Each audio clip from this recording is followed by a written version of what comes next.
Vamos a leer en el libro de Proverbios, capítulo 3, del 5 al 6. Proverbios, capítulo 3, del 5 al 6. Leemos en el nombre del Padre, del Hijo y del Espíritu Santo. En el nombre del Padre, del Hijo y del Espíritu Santo. Aleluya. Dice, en una versión diferente a la Reina Valera: confía en Jehová. Escuche, confía en Jehová con todo tu corazón y no te apoyes en tu propia prudencia. Reconócelo en todos tus caminos y Él enderezará tus veredas. Amén. Lo voy a repetir. Confía. Ese es el tema del mensaje de esta mañana. Confía en Jehová con todo tu corazón y no te apoyes en tu propia prudencia. Reconócelo en todos tus caminos y Él enderezará tus veredas. En otra versión dice tus sendas. Padre, damos gracias por tu palabra, damos gracias por tu amor, damos gracias, Padre amado, porque tú nos has permitido estar aquí en tu santo templo, Señor. Hemos venido, Padre amado, con la intención de edificar la iglesia. Así que pedimos que estos corazones sean terreno de tierra buena, para que la palabra que será sembrada en ellos dé frutos. En el nombre poderoso de Jesús. Amén. Dele un aplauso a Dios y tome asiento. Gloria a Dios. Bien, iglesia, el versículo que yo acabo de leer hace referencia a uno de los consejos más importantes en la vida del creyente.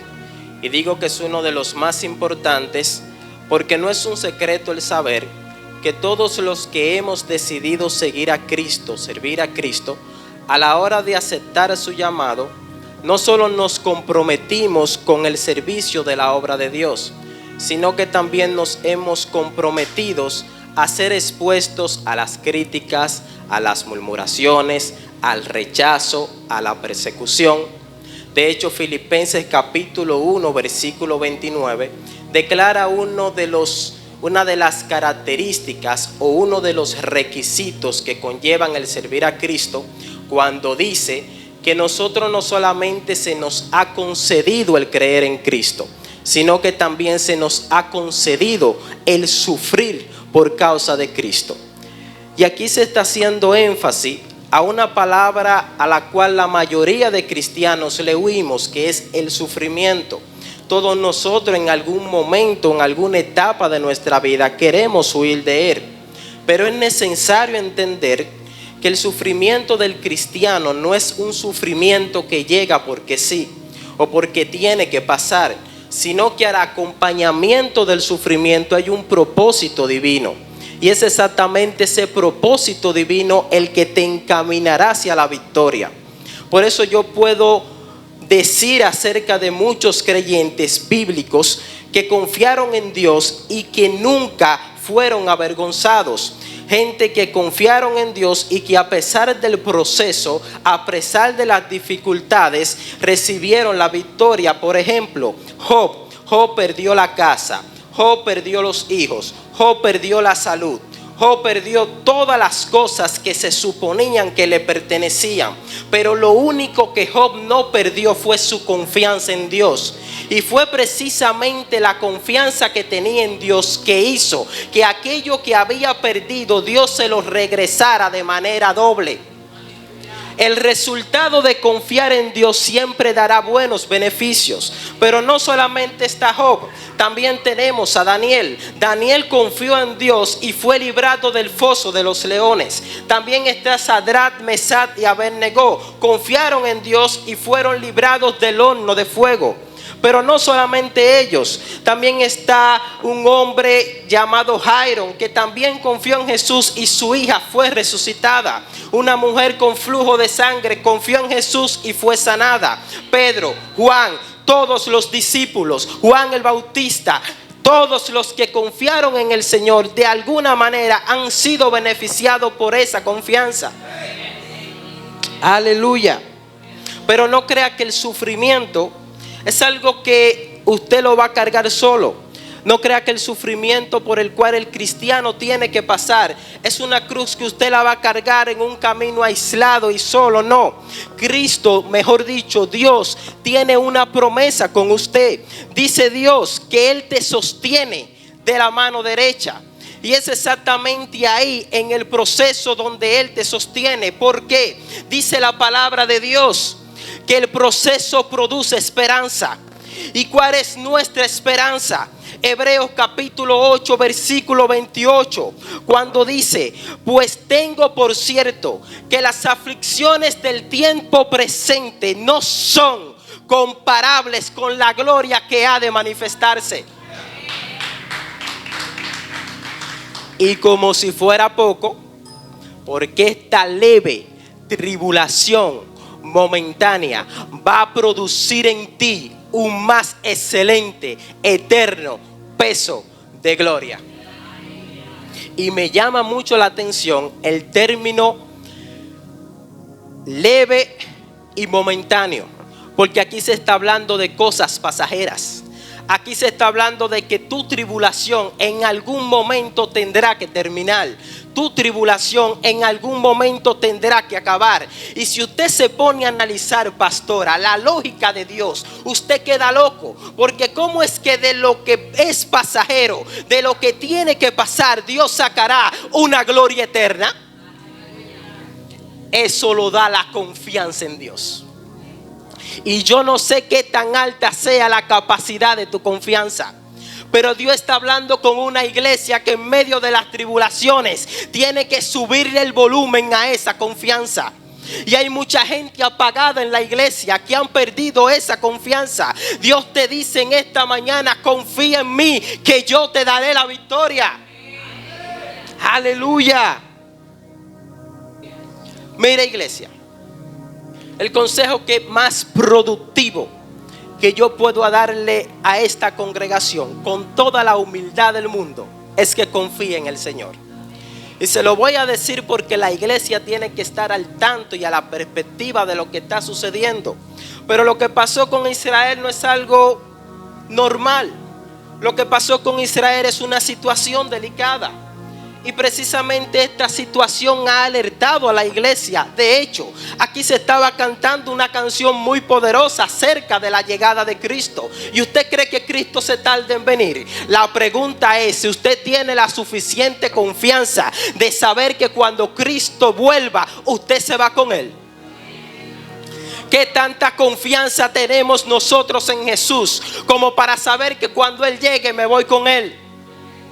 Y Dios ha venido en esta mañana a fortalecer esa confianza, a creer que independientemente de todo lo que estemos pasando, confiar en el Señor nos traerá la victoria. Aleluya, denle un aplauso a Dios. Gloria a Dios. Mira, iglesia, nosotros como líderes tenemos algo que probar. Y yo sé que el liderazgo de este tiempo es un liderazgo eficaz. Es un liderazgo que ayuda a la juventud, que ayuda a los hermanos. Y esa es exactamente la esencia del liderazgo. Pero hoy en día también tenemos un liderazgo poco funcional, porque hay gente que ha malinterpretado su liderazgo y creen que el liderazgo se basa en poner y quitar, en hacer y dejar de hacer. Mire, la esencia del líder es levantar a aquellos que están caídos, a aquellos que han perdido la confianza. De aquí del púlpito, la prédica que nosotros más deberíamos de dar es aquella que levante a aquellos que están deprimidos, que están pasando por situaciones, que han perdido la confianza en Dios. Por eso yo soy muy crítico cuando veo a líderes solamente haciendo pantalla. Si hay algo que la iglesia necesita en este tiempo, es un líder que entienda la posición que tiene y que debemos levantar a aquellos que están caídos. Yo sé que aquí todos han escuchado acerca del águila y acerca de su restauración. Tendrán nuevas alas y volarán. y a través de otros se han creado muchos mitos de las águilas. Y yo escuché uno, iglesia, que me llamó mucho la atención. Digo mito porque no sé si es real, pero la enseñanza que me dio, escuchen esto. Dice que las águilas llegan en un estado de desplumaje. Y cuando comienzan a desplumarse, buscan el lugar más alto en las montañas para reposar en un palo. Mientras ellas están en el palo, ellas comienzan a meditar, a ver qué decisión tomar de si van a seguir viviendo o se van a morir. El asunto es que mientras están en el palo siguen desplumándose, y como se están desplumando saben que en algún momento ya no podrán volar hasta cierta altura y deciden llegar al suelo. Cuando deciden llegar al suelo significa que han decidido rendirse, que han decidido dejar de creer, ya no tienen ganas de vivir. Y es el ejemplo de muchos cristianos en la fe que han dejado la fe, han dejado de creer. El asunto es que cuando estas águilas comienzan a vagar por las tierras, las águilas que están en los aires comienzan a llevarle carne. Pero no le llevan carne para acostumbrarla a que siempre le llevarán comida. Le llevan carne para que ellas se recuerden a dónde pertenecen. Y aquí hay mucha gente en la iglesia que necesita recordar a dónde pertenecen. Gente que se han adaptado a solamente recibir el pan, cuando hay otros que necesitan que tú aprendas a darlo. ¿O no es mejor dar que recibir? Y tenemos unos pastores que necesitan que los líderes recuerden esto. Porque el trabajo es mucho, pero los obreros son pocos. Y hay mucha gente trabajando horas extra porque otros no quieren trabajar. Y necesitamos una iglesia completa que entienda que eso no se trata de solo alimentarlo a usted. Usted necesita aprender a buscar el sustento para otro. Aleluya. Gloria al Señor. Pero el liderazgo tiene que enfocarse. El liderazgo tiene que saber que hay un tema llamado proceso. Y menciono esto porque tenemos muchos líderes pocos funcionales en la iglesia que se han olvidado que para ellos poder administrar los planes o los dones que Dios tiene con ellos, necesitan ser procesados. Y hay muchos que imitan al hijo pródigo, porque el hijo pródigo quizás sí tenía la herencia, le pertenecía, era de él, pero el hijo pródigo no tenía la madurez para administrarla. Y hay mucha gente administrando su llamado sin antes estar preparado. Por eso es que hay veces en la iglesia que no está caminando como tiene que caminar, porque tenemos mucha gente que no están preparada en la fe. El ciego no puede encaminar a otro ciego. A eso me refiero.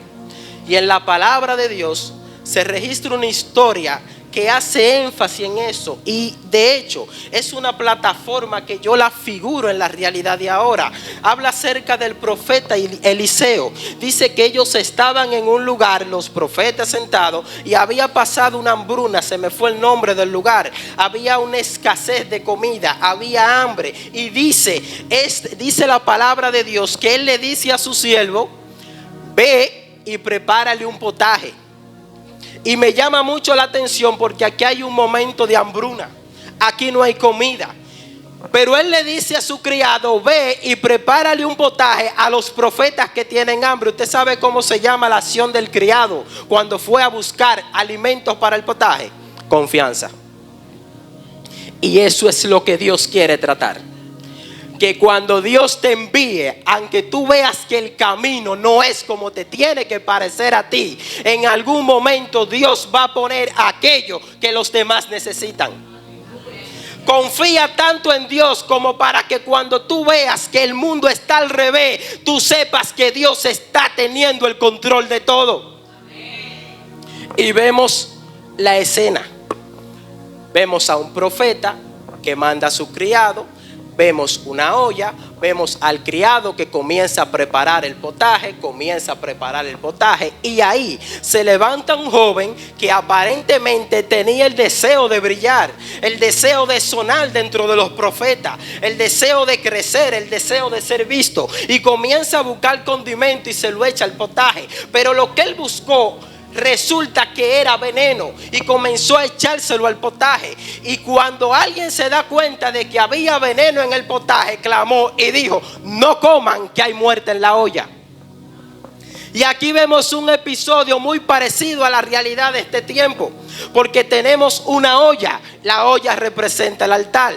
Tenemos un potaje, el potaje representa la palabra de Dios. Pero también tenemos a un joven que echó veneno en el potaje, eso significa la palabra adulterada. También tenemos profeta, eso lo representa a ustedes. Pero ahí también hay algo que escasea mucho en este tiempo. Y es aquellos que han decidido ser la voz de Dios y denunciar el mal. Tenemos mucha gente haciendo daño y nadie ha salido a decir: hay muerte en la olla. Necesitamos esa generación que cuando vea muerte, que cuando vea que se está haciendo algo mal, salga una voz y diga: no coman, que hay muerte en la olla. Pero tenemos a un profeta que represente el pastorado de la iglesia, porque no todo el que denuncia el mal tiene la solución. Hay cosas que se le dejan a los pastores, hay cosas que se le dejan al liderazgo.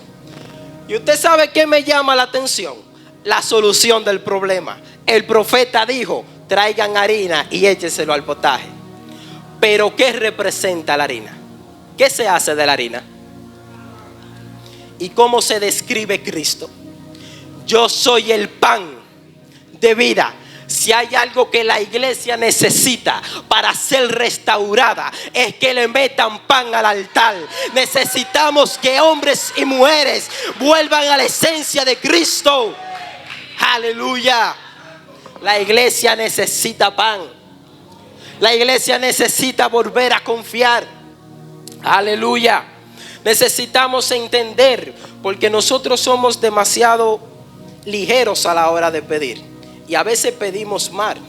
Muchas veces nosotros pasamos por un proceso. Y oigan, ¿cuál es nuestra oración, pastora? Dios, ayúdame a entender. Y todos sufrimos de eso, porque yo soy el primero. Yo cuando paso por un proceso, eso es lo primero que yo le pregunto a Dios: Dios, ¿por qué yo estoy pasando por esto? Dios, ¿por qué esto? ¿Por qué tú me estás metiendo en esta prueba? ¿Por qué tú me estás metiendo en un proceso? Yo creo que Dios, más que esperar de ti que en tus oraciones salgan preguntas del por qué, yo creo que Dios lo que quiere es que tú simplemente confíes. Ahí se varía todo, ahí se para todo. Cuando nosotros comenzamos a confiar en aquel que nos ha llamado, tenemos que tomar el ejemplo de José. Porque Dios dice que escoge a José, lo escogió, sí, y le pone un sueño donde él iba a ser el gobernante de toda su familia. Pero la trayectoria para que José pueda ser el gobernante era muy diferente a todo lo que se le había mostrado en el sueño. En el sueño José no vio que sus hermanos lo vendieron. En el sueño José no vio que lo metieron en un pozo. En el sueño José no vio que era esclavo de Potifar. En el sueño José no vio que iba a quedar preso. Nada de esto José lo vio. Mas José, independientemente de todo, confió, y después de su confianza vino la victoria. José no sabía que había un copero que iba a hablar de él, y nosotros tenemos que entender que la confianza en Dios significa que aunque usted esté en medio de la prueba, usted crea. Aunque usted esté en medio del proceso y atribulado, usted crea. Yo tengo 4 años en Santiago, y ahora es que estoy viendo la realidad de lo que Dios quiere hacer conmigo. Pero estuve y estoy consciente de que Dios no me trajo para cosas pequeñas. Estoy consciente de esto, y aunque quizás no lo estoy viendo todavía, tengo que poner mi esperanza en Dios, porque Él fue que me envió. Y yo sé que usted también es un enviado de Dios. Y aunque usted quizás esté ahí, aunque quizás el parámetro no está como usted cree que tiene que estar, Dios tiene el control de todo. Confianza. Pero hoy en día tenemos a muchas gentes con el espíritu de Moisés. Y más que tener gente con el espíritu de Moisés, deberíamos tener gente con el espíritu de Abraham. Porque Moisés pregunta mucho. Dios escoge a Moisés para liberar un pueblo, para sacar de la esclavitud al pueblo hebreo. Pero Moisés pregunta demasiado. Moisés pone demasiadas limitaciones, a diferencia de Abraham, que Dios le dice a Abraham: mira, Abraham, yo necesito que tú entiendas que tú tienes que salir de tu casa, de tu parentela, que yo voy a multiplicar tu descendencia. Abraham sale sin poner excusa. Por eso digo, necesitamos una generación más con el espíritu de Abraham que con el espíritu de Moisés. Porque mientras Moisés pregunta, Abraham ejecuta. Mientras Moisés pide evidencia, Moisés tiene que ver lepra en su cuerpo para poder actuar. Mas sin embargo Abraham ejecuta, Abraham confía. Necesitamos entender que nosotros no estamos aquí para hacer preguntas, nosotros estamos aquí para obedecer. Por eso cuando nosotros hacemos una comparación entre Moisés y Abraham, a Moisés lo recuerdan como aquel que abrió el mar y no está mal. A Moisés lo recuerdan como aquel que libertó el pueblo hebreo y no está mal. Pero a diferencia, a Abraham lo recuerdan como el padre de la fe. Por eso yo le digo, iglesia, con todo el respeto, preocúpese más porque Dios a usted lo recuerde como alguien que tuvo fe a como alguien que tuvo obras. Porque obra cualquiera tiene, pero fe en el Señor. Fe en el Señor. Fe en el Señor. Aleluya. Me quedan 8 minutos. Pero aún así se fue rápido el tiempo. Aleluya. Usted me da 30 minutos más. Aleluya, iglesia. Mire, iglesia, le doy gracias a Dios que me tocó un público muy pasivo, un público que escucha. Me siento honrado por eso. Y por eso quiero que usted ahora preste atención, porque le quiero dar un pequeño ejemplo de lo que es la fe o de lo que es la confianza en Dios. Mire, yo compré un solar y ese solar me salió más caro que otros solares que estaban cerca. Y yo me puse a averiguar por qué razón me salió más caro. Y me dijeron: lo que pasa es que el solar que tú compraste tiene título de propiedad. Y yo no sé si aquí esto se ve. Allá se ve mucho en la capital que los solares que lo dejan botado lo invaden. Pero llegará el momento, ojalá no les pase, porque da pena decirlo, gente que construyen sus hogares en terrenos ajenos porque lo han dejado botado. Pero llegará el momento en que llegará alguien con un título diciendo: ese terreno me pertenece. Y esa es la confianza que nosotros tenemos que tener en Dios. El solar que yo compré, nadie puede venir a invadirlo. Y si hay alguien que lo invade, yo tengo un papel que acredita que eso me pertenece. Y esa es la confianza que usted tiene que tener en Dios. Le digo algo: la confianza es el título de propiedad de aquello que te pertenece en Cristo. Yo tengo una esposa y un hijo con mi apellido que yo sé que el diablo no me la puede quitar.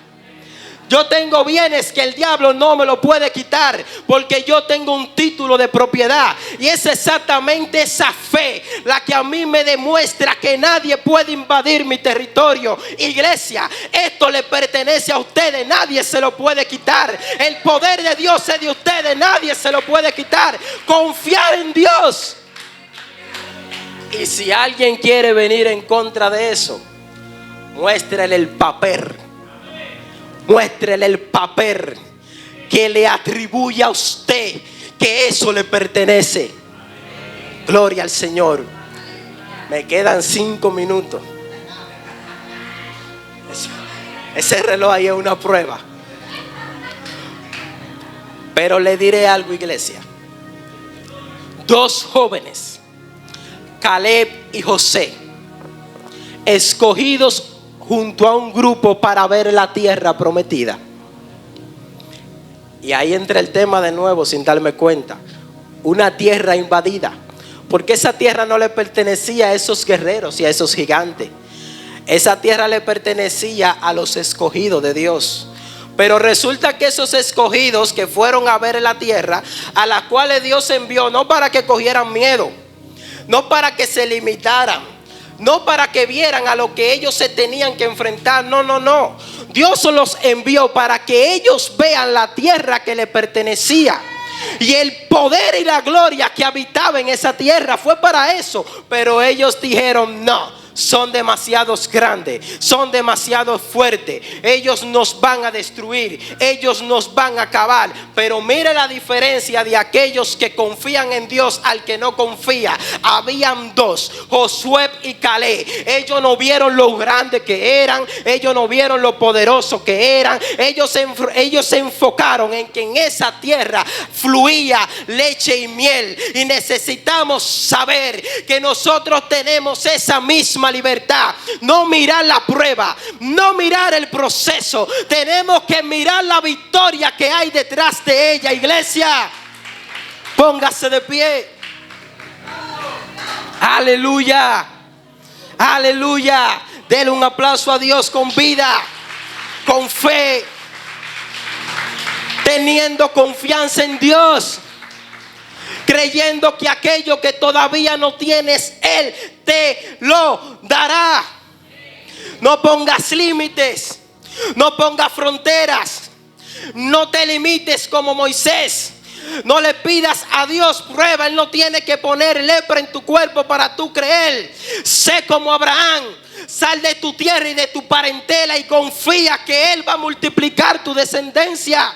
La iglesia tiene que comenzar a creer en aquel que lo ha llamado. Tenemos que comenzar a creer, volver a confiar. Y Padre, te pido en el nombre de Jesús que estas palabras, aunque han sido cortas, sean de gran provecho para la iglesia.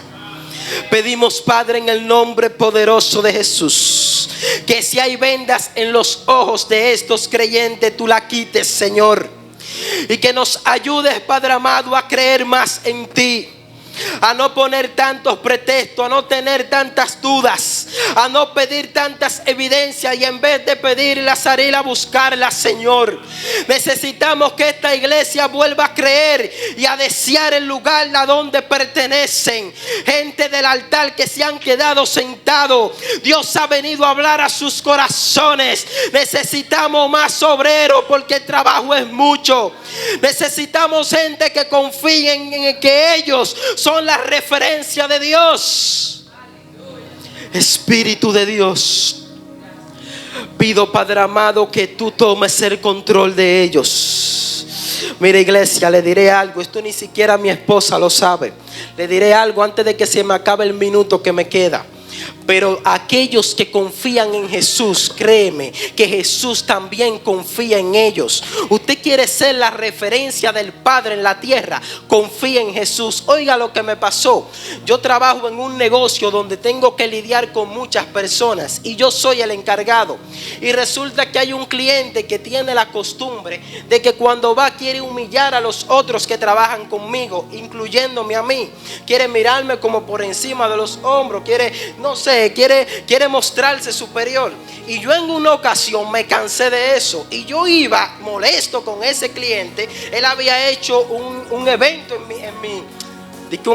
él había hecho lo mismo en una ocasión en la que yo no estaba, y los empleados me lo dijeron, y yo me llené de ira, me incomodé con él e iba directamente a su negocio. Dije en plan de paz, pero con una ira por dentro. Y resulta que cuando yo estoy llegando al negocio de él, dije para hablar de manera pacífica, consciente de que podía ser un problema para mí, yo escuché la voz de Dios que me dijo: mis ojos están donde sea que tú estés. Y yo seguí el rumbo, pero le dije que aquellos que ponen su confianza en Dios, Dios también pone su confianza en ellos. Y tú serás la referencia de Dios si confías en Él. ¿Usted sabe quién me pasó por el lado? Erling en un motor. Y el Espíritu Santo nuevamente me dijo: mis ojos están donde tú estás. Y yo me devolví. Yo necesito, iglesia, que ustedes entiendan y me quedan 5 segundos, que la confianza que usted pone en Dios hará que Él ponga su confianza en usted y verá su gloria reflejada en usted. Que Dios le bendiga y la persona que continúa.